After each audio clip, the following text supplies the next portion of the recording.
One morning, in a sleepy southern town, a black man finds himself tied to a lamp post, humiliated, mocked, and filmed.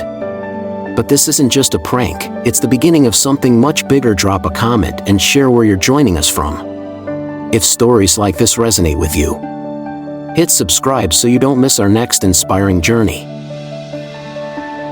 The early morning sun cast a warm glow over the sleepy town of Ashford Hollow as Daniel Mason stepped out of his dusty pickup truck.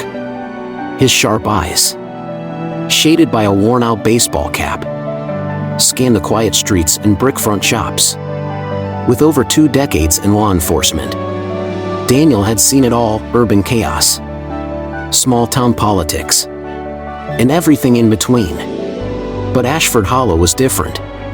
It had an air of stillness, a deceptive calm masking something he couldn't quite put his finger on. Dressed in an old denim jacket and scuffed boots, Daniel walked down Main Street, blending into the fabric of the town. His new role as chief of police wouldn't officially start until the following Monday.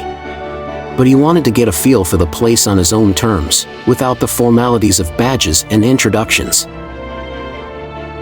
The scent of freshly brewed coffee led him to Maggie's Diner, a quaint spot with checkered floors and faded red booths. The bell above the door jingled as he stepped inside. A few heads turned, and conversations paused briefly before resuming. Daniel chose a corner booth and ordered a coffee. Black. Across the room, 2 uniformed officers leaned casually against the counter, Tom Grady and Sam Willis. They were young, confident, and wore their badges with an air of ownership. Tom, the taller of the two with sharp blue eyes and a permanent smirk, nudged Sam and gestured toward Daniel.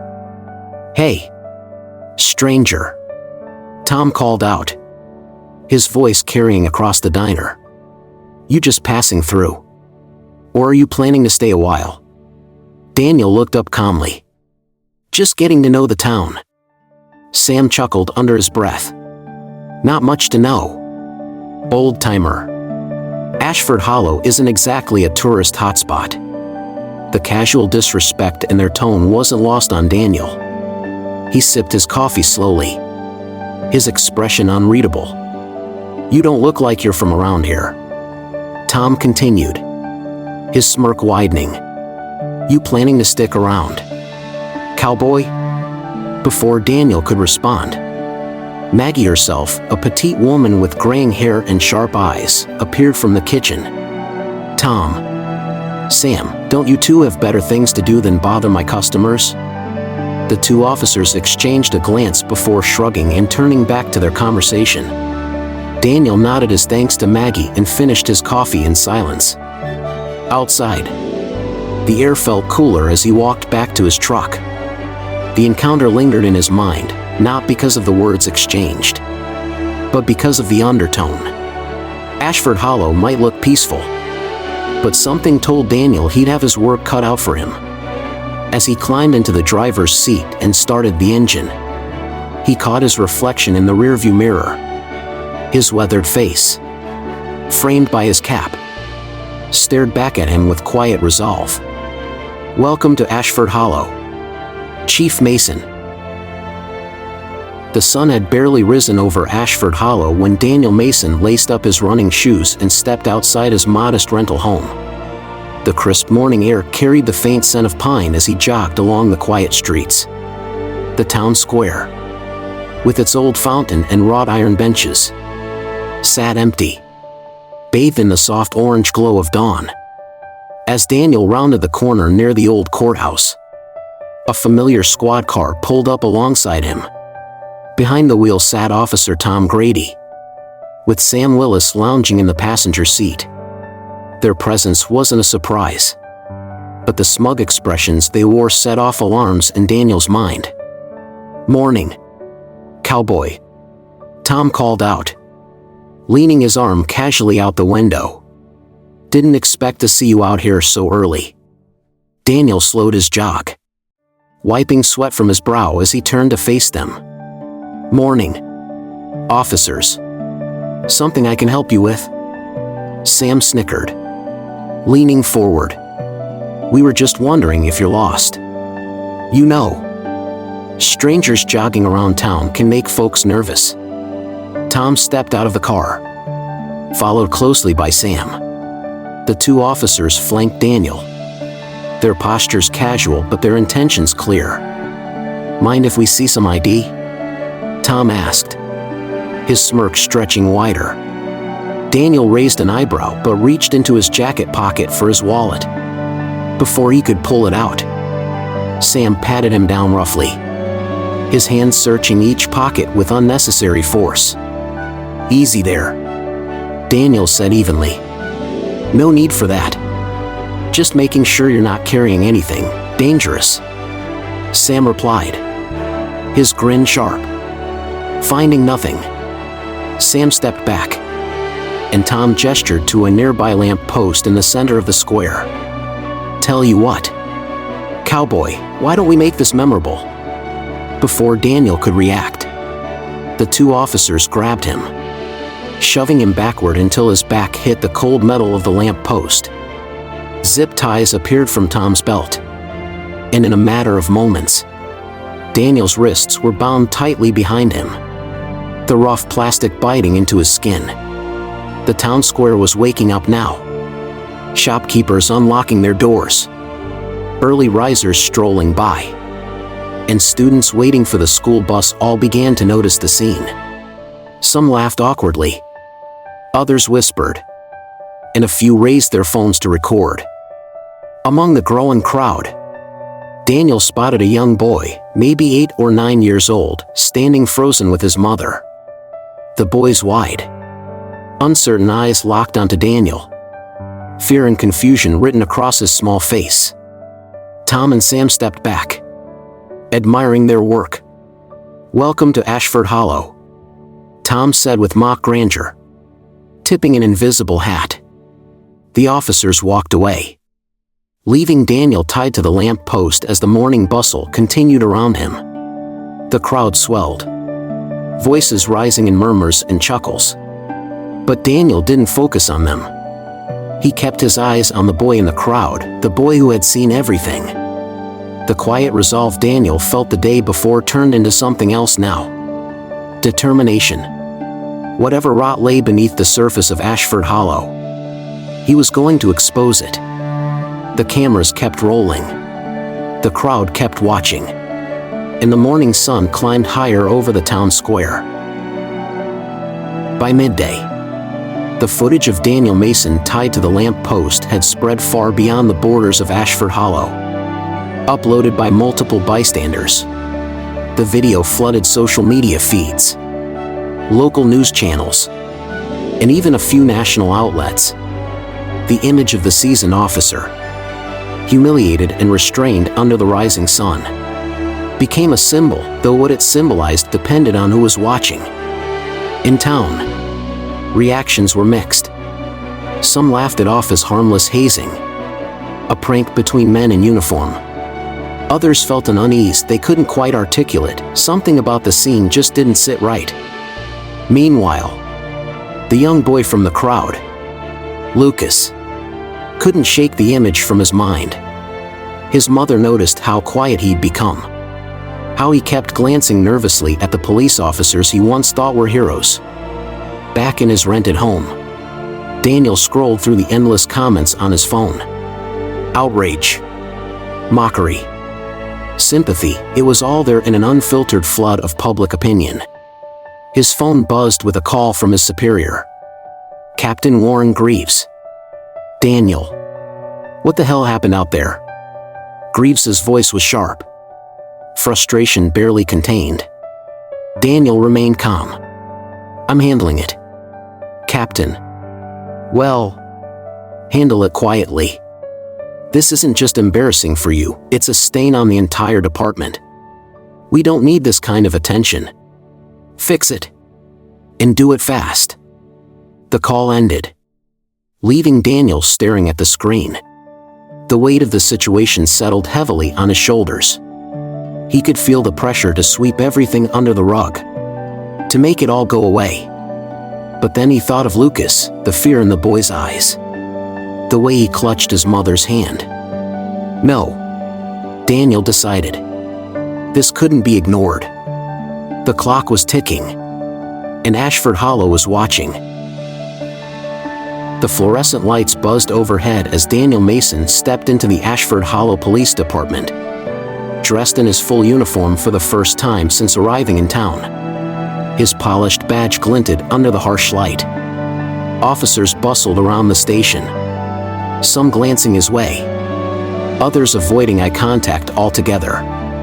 The weight of the recent viral video hung heavy in the air. At the far end of the room, Tom Grady and Sam Willis leaned casually against a desk, sharing a quiet joke. Their laughter died abruptly when they noticed Daniel approaching. "Morning, gentlemen," Daniel said evenly, his voice calm but firm. Chief," Tom stammered, standing a little straighter. Sam shoved his hands into his pockets, suddenly finding his boots fascinating. Daniel held up his phone. The viral video was paused on the screen, frozen on the humiliating image of him tied to the lamp post. He tapped the play button, and the muffled audio filled the silence of the station. Officers nearby stopped what they were doing, drawn to the scene unfolding before them. When the video ended, Daniel lowered the phone and let the silence hang heavy in the air. "Is this what passes for professionalism in Ashford Hollow?" Daniel's voice cut through the quiet. "Is this how we treat people in this department? Strangers, visitors, anyone who doesn't fit your mold?" "Chief, it was just a joke," Tom started. But Daniel raised a hand, cutting him off. "A joke? Tell me." "Officer Grady, did it seem like a joke to the people watching? To the young boy in the crowd who now looks at police officers with fear instead of respect?" Sam shifted uncomfortably but said nothing. "The badge you wear represents trust, protection, and service," Daniel continued, his voice rising slightly. "But you turned it into a prop for your amusement. And now, the entire town, and beyond, has seen what you're capable of when you think no one's watching." A heavy silence followed. Some officers looked away. Others nodded slightly, acknowledging the truth in Daniel's words. "Let me make one thing clear," Daniel said, his voice steady. "This behavior is not acceptable. Not in this department. Not under my watch." Tom glanced at Sam, his usual bravado replaced with unease. "Chief, no excuses," Daniel interrupted sharply. "You had a choice in that moment, and you made the wrong one. Now you'll face the consequences." The sound of the door opening broke the tension. Lucas and his mother entered the station, their presence drawing every eye in the room. The young boy clutched his mother's hand, his eyes darting nervously toward Tom and Sam before settling on Daniel. Daniel stepped aside and gestured gently. "Lucas, would you like to say something?" The boy hesitated, his small voice barely above a whisper. "I thought police were supposed to help people, not hurt them." Tom's head dropped slightly, and Sam turned away, his shoulders tense. Daniel placed a reassuring hand on Lucas's shoulder. "Thank you, Lucas. That was very brave." Lucas's mother squeezed his hand, and they quietly exited the station. Daniel scanned the room, making eye contact with each officer. This department will be better. It has to be. And it starts today. No one said a word as Daniel turned and walked into his office, leaving behind a room filled with the weight of accountability and the faint stirrings of change. The sun filtered through the dusty windows of the Ashford Hollow Police Department's conference room as Daniel Mason stood at the head of the table. The air was heavy with unspoken tension as officers filled the chairs, their faces a mix of discomfort and anticipation. At the far end of the room sat Tom Grady and Sam Willis, their usual confidence replaced with unease. The door creaked open, and Lucas entered, clutching his mother's hand. The boy's eyes scanned the room nervously before locking onto Daniel. His mother gave him a gentle squeeze on the shoulder, guiding him to a chair at the front.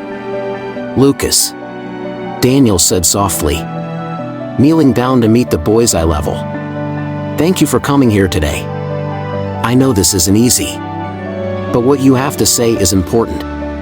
Lucas hesitated, glancing at his mother, who nodded reassuringly. Taking a deep breath, the boy began to speak. "I was there, in the square, when they tied you up," Lucas said, his voice trembling slightly. "I didn't understand why they were doing it. You didn't do anything wrong." His words hung in the air, raw and piercing. Officers shifted in their seats. Tom stared down at the table, and Sam's gaze remained fixed on a spot on the floor. Lucas continued, his voice gaining strength.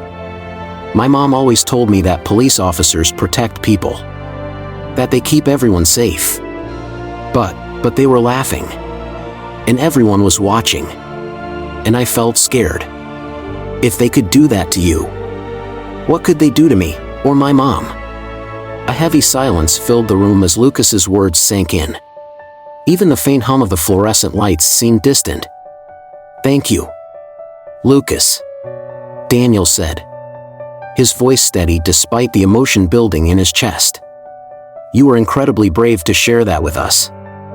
Lucas's mother pulled him into a hug, whispering something in his ear before they stood and quietly exited the room. Daniel rose to his full height, his gaze sweeping across the room.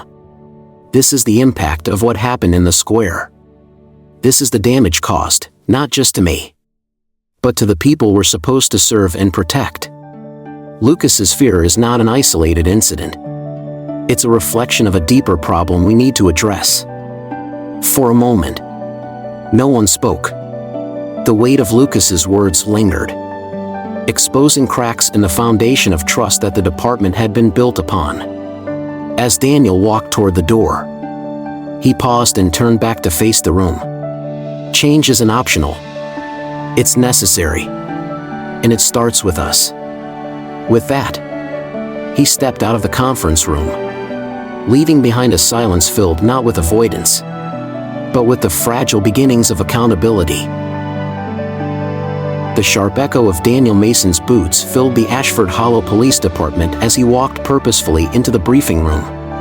The overhead lights buzzed softly, casting a pale glow on the assembled officers. Every seat was filled, but the tension in the air left little room for comfort. Tom Grady and Sam Willis sat near the back, their uniforms suddenly looking too big for their slouched frames. Daniel placed a file folder on the table in front of him and looked out at the room. His voice, calm but firm, cut through the silence. Accountability is not optional. Trust is not automatic. Both are earned, and both can be lost in a single moment. The officers remained quiet, their eyes locked on their new chief. Daniel opened the folder and pulled out a stack of papers. "These," he said, holding them up, "are records, complaints, reports of misconduct, incidents swept under the rug or dismissed as misunderstandings. Most of them tied to two names, Officers Tom Grady and Sam Willis." Tom shifted in his seat, his face reddening. Sam's eyes darted around the room, searching for any escape from the spotlight. "Yesterday, a young boy named Lucas stood in this very room and told us something we cannot ignore," Daniel continued. "He told us that he no longer feels safe around the people who are supposed to protect him. And it's because of actions like yours." Tom shot up from his seat. "With all due respect, Chief, you're blowing this out of proportion. It was a joke. A prank, nothing more." Daniel's eyes locked onto Tom's, unflinching. "A joke? Do you think Lucas was laughing? Do you think the people of this town see it as harmless fun?" Tom fell silent and slowly sat back down. Daniel glanced at the rest of the room. This department is at a crossroads. We can either uphold the oath we took, or we can continue to let moments like this define us. But understand this, under my leadership, there will be no room for abuse, no tolerance for humiliation, and no hiding from accountability. The silence that followed was deafening. Effective immediately, Daniel said, his voice unwavering. Officers Tom Grady and Sam Willis are relieved of duty. You are dismissed from the Ashford Hollow Police Department. A collective gasp rippled through the room. Tom's face went pale, and Sam's shoulders slumped in defeat. No one spoke. No one moved. Daniel continued, his voice softer now but no less firm. This isn't about punishment. It's about setting a standard, one that ensures every person who puts on this uniform understands the responsibility that comes with it. Tom and Sam stood slowly, their boots scuffing against the tile floor as they made their way out of the room. The heavy door closed behind them with a final thud. Daniel turned back to the remaining officers. We have work to do. Trust needs to be rebuilt. Not just with the community, but with each other. And that starts now. The room remained silent. But there was something different in the air, a shift. A fragile spark of hope. As the meeting adjourned, officers began to file out. Heads held a little higher. Steps a little steadier. Daniel stood alone in the empty room for a moment, his gaze fixed on the badge pinned to his chest. This was the cost of change, he realized, and it was worth every ounce of it. The days following the dismissal of Tom Grady and Sam Willis felt like a storm passing over Ashford Hollow. The local news covered the story relentlessly, while state agencies launched formal investigations into the two former officers. Allegations of past misconduct, abuse of power, and intimidation began to surface, stories that had been buried under fear and silence. For Daniel Mason, the weight of his decision lingered, but so did a quiet resolve. Each day, he walked into the station with purpose, addressing his officers directly, holding meetings, and initiating mandatory training programs focused on ethics, accountability, and community engagement. The changes weren't easy, and resistance bubbled up in quiet corners of the department. But Daniel pressed forward. In the community, things began to shift. The once wary eyes of residents softened slightly when patrol cars drove by. A local mother stopped Daniel outside a grocery store one afternoon. "Thank you, Chief Mason," she said, her voice trembling with emotion, "for showing us that someone cares, that someone's listening." The investigation into Grady and Willis uncovered years of ignored complaints and misconduct swept under the rug by previous leadership. Charges were filed, and both men faced legal consequences. The media coverage turned its focus from the incident at the lamp post to the broader issue of systemic problems in small-town policing. Ashford Hollow became a symbol of both failure and the possibility of redemption. But it wasn't just about Grady and Willis. It was about the young boy, Lucas, who had unknowingly become a catalyst for change. His quiet bravery in speaking out had ignited a movement in Ashford Hollow, a movement rooted in trust, accountability, and hope. One evening, Daniel stood in the town square, the same place where he had been humiliated not so long ago. The square was quiet now, bathed in the soft orange glow of the setting sun. Lucas appeared beside him, clutching a small, hand-drawn picture. In crayon, the drawing showed a police officer standing tall beside a young boy. Above them, in uneven letters, it read, "Thank you, Chief Mason." Daniel smiled and ruffled Lucas's hair. "You know, kid, you're braver than most men I've met." Lucas grinned shyly and ran back to his mother, who waited nearby. The wind stirred the leaves in the square as Daniel looked out over the town. Ashford Hollow wasn't perfect, far from it. But it was healing. And for Daniel Mason, that was enough. The town was changing, one step at a time, and he was proud to walk alongside it. Danny Mason took a stand, but one question remains. Can one person's courage truly change an entire system? Share your thoughts and this story with others. Thanks for watching, and we'll see you in the next video.